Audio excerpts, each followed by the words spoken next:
Welcome back. So in the previous sessions, we have completed geotechnical engineering and transportation engineering. So in the present session, we are going to deal with hydrology and water resources engineering. Right from your childhood, you may know this hydrological cycle.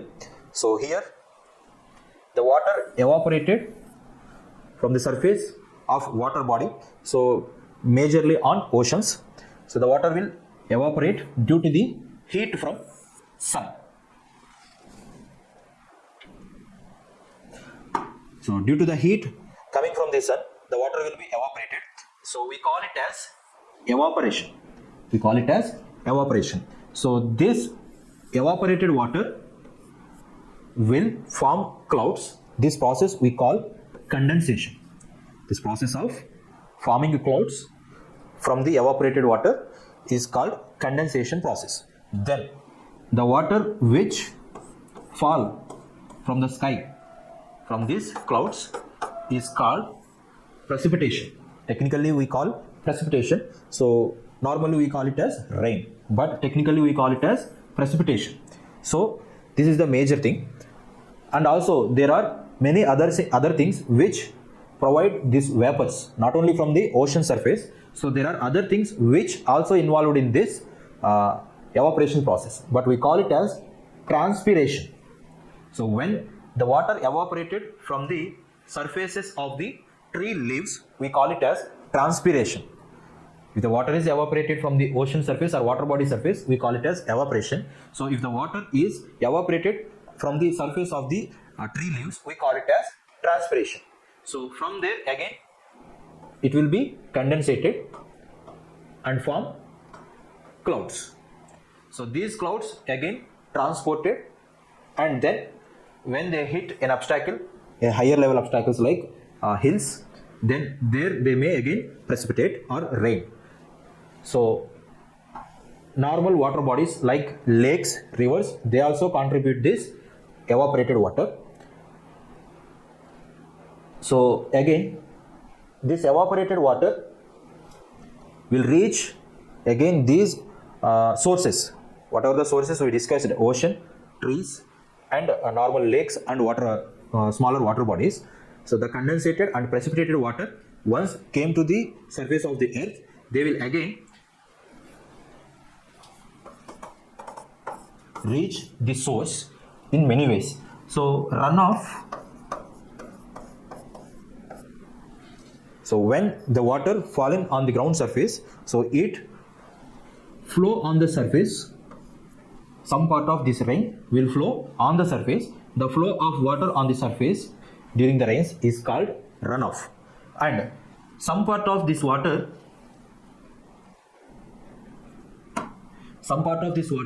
will reach groundwater table. Some part of this water will reach groundwater table with a process of infiltration. We call it as infiltration. So the sum of infiltration and runoff will equals to this precipitation. So the total water whichever coming to the surface will be divided into two components, runoff and transpiration. So the runoff will reach in many ways to the water body.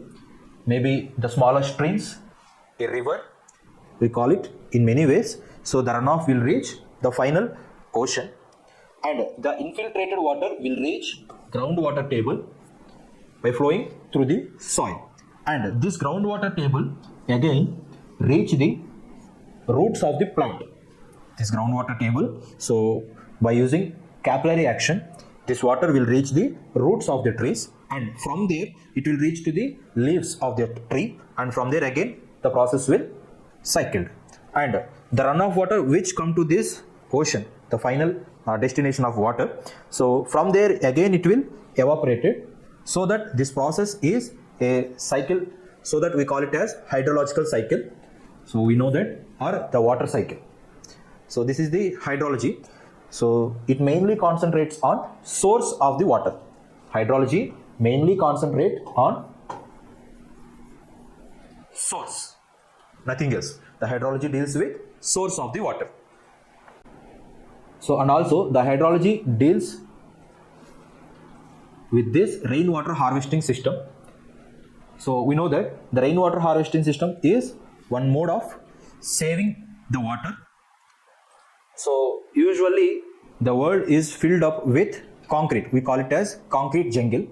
So nowadays, due to these concrete structures, so the water is unable to reaching the groundwater table. So in the previous session, so we discussed that the the water cycle, the hydrology cycle, in that the infiltration process is obstructed due to this man-made structures. So if the water fallen on the concrete structure, it could not reach the groundwater table. If the water fallen on the road top of the layer, it could not reach the groundwater table. So we need to take special measures. So due to that reason, whatever the water we are stopping due to these concrete structures, so that may causes flooding.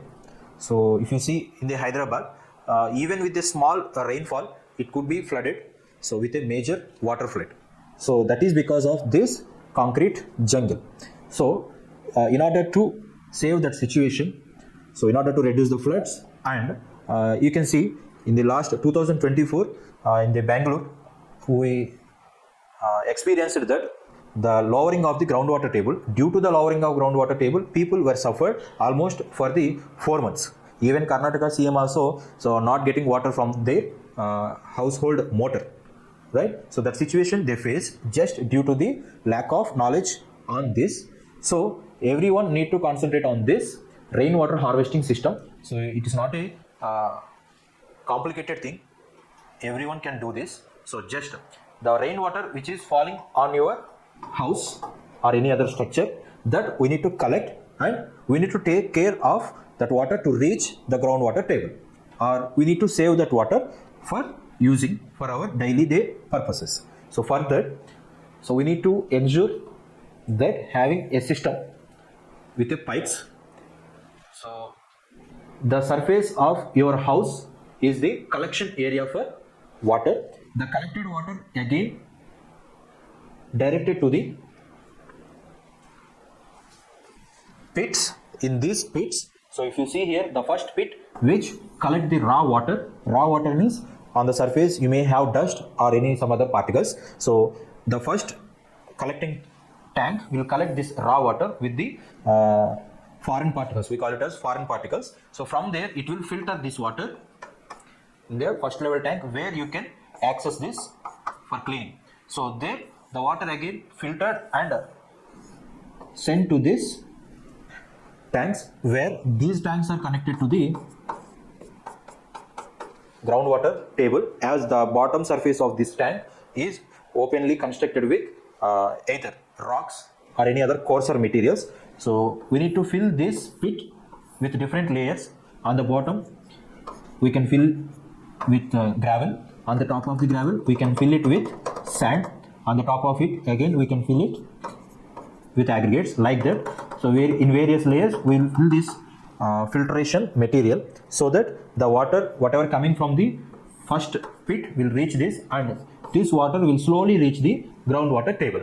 And some part of this water you can save in the tanks also, where you can access it for your daily usages. So this water may be used to fill the groundwater table, and this water we can use it for plantations, washing your vehicles, like that. So for daily day usages. So rainwater harvesting system is majorly to concentrate on refill the groundwater table, so that again we will get water whenever you require, and to reduce the usage of groundwater table. So this part is reducing the usage of groundwater table. Like whenever required the water for normal for plants, for washing for cleaning the vehicles, you do not need water from the pumps or motors. So for that, if you use this collected water, it is reducing the usage of groundwater table. So indirectly it will help. And during the rainy seasons, you are filling these tanks is nothing but filling the groundwater table, recharging the groundwater table. To recharge the groundwater, we need this rainwater harvesting system today. So if you install this rainwater harvesting system at every home, so we can refill the groundwater table. So the next one is water resources engineering. So this majorly concentrate on water storing systems. So the dam is major one in storing the water, and this is reservoir. The upstream of the dam, we call it as reservoir. So the structure constructed with concrete or any other material is called dam, an obstacle across the river. So, and supply of this water from the reservoir through the canals. So water resource engineer majorly focuses on constructing these structures and supplying the water for the various needs. This water can be used for agriculture purpose, as we discussed that India is majorly focusing on agriculture. So water is required for agriculture. So the water resource engineer will concentrate on constructing the structures for water, and they also construct the structures like canals for the providing water for agriculture purpose. So if you see here, this canal is lined with concrete. So canals are not naturally formed. So whenever required, we need to construct in various manners. So if you see, this was lined with, we call it lining, lined with concrete. This is due to efficiency to provide water for the end user. So if you see the Pattisima lift irrigation process, so it is mainly concentrating on providing water to the Krishna river basin, Prakasham barrage region. So for that reason, we are providing a concrete layer on the surface of this canal to ensure that so any loss due to the groundwater tables or groundwater ground infiltration, so it may causes the efficiency. So efficacy means if you provide 100% of water at lift irrigation, and the end user may get 99% of water with this lining. If you don't provide this lining, so the water which is flowing in this canal may infiltrate and fill the groundwater table. So the 100% may reduce up to the 60% or 50% at the end user. So the purpose of the canal decides whether it requires lining or not. If you see normal canals from the Dhauleshwaram and Vijayeshwaram barrage, so they are naturally just excavated and left with the natural soil layer, because it required to supply the water for agriculture purpose. At the same time, it required to fill the groundwater tables of these regions. So it may not be required lining of concrete, but in this context of lift irrigation, Pattisima lift irrigation and Prakasham barrage, so the water may not lose in this middle way. So the end user required 100% of water if we can provide, but the evaporation we can't stop it. So we can't provide 100% of water. So we may provide greater than 95%. So these water canals with lining or without lining. So this is the matter where the water resource engineer deal with the supply of water and the storing of water. So these structures, the dams. So various types of dams are there. So this is a type of dam, a gravity dam. So this is spillway. So where the spillway can be constructed within the gravity dam. So there are some other types of dams also there. Arch dam, earthen dam,